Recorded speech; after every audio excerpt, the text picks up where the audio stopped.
favorite things in poker are calling a bluff correctly or getting a bluff through correctly. So today we're gonna play off of that by playing the game Two Truths and a Lie and see who can really bluff each other out of this one. Let's do it. So one time at the World Series of Poker, one of our competitors actually kicked us out of a room because his justification was we were like Coke and he was like Pepsi, and he didn't want us in the room at all. One time, a VIP client bought a bunch of tables. I didn't think anything of it. A week later, I heard on the news that underground poker ring busted in San Jose, California, and sure enough, that was my client. Michael Phelps beat me one time at a charity poker event. I think we should be able to investigate a little bit, but Sure. You decide how much you actually tell us. In this first one, when your competitor kicked you out of the room, how did that work exactly? We had a promotional thing set up with Poker News. So we made him a nice table and we show up at the World Series of Poker, and yeah, that got shut down and that was the justification. Okay. So what was the hand? What did he have? Or tell me a little bit more about this Michael Phelps experience. It was the Super Bowl event in Atlanta, and he was there and I was there. Something about the hand,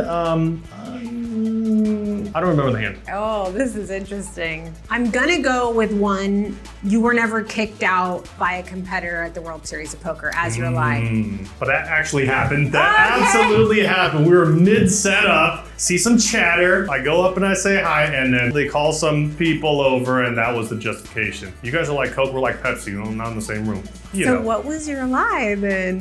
Michael Phelps did beat me, so Okay. that's also true, but he beat me for a Mike Tyson autographed photo at the Super Bowl event. The underground ring, it did happen, but it didn't happen in San Jose. My first one is I went to Houston to play a high stakes cash game with Phil Hellmuth. I interrupted one of his stories and he blew up on me. He had one of his famous brat blow ups because his story had already been interrupted a few times and I didn't realize. You were the last one. And I was the last one and he was just done and he just went off. Totally plausible. I was on a reality show in the Bahamas where I lived like a billionaire lifestyle, yacht, mansion. That's your normal lifestyle though, Played right? poker. My third one was I made history for women, winning WSOP championships back-to-back within 48 hours, never been done by a woman before. Oof, this is not easy, huh?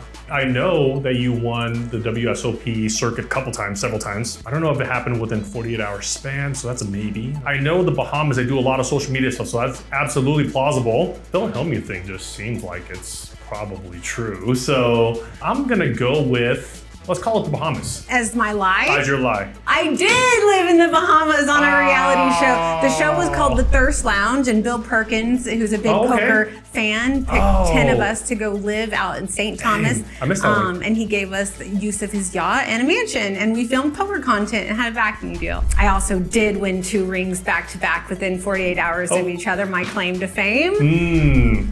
I did play with Phil Hellmuth at a high stakes cash game, and I did interrupt his story, but luckily for me, he seethed silently and was surely angry, but luckily he decided not to go off on me specifically this time. I got a bluff through and you got a bluff through, so equally We're even. impressive, equally impressive.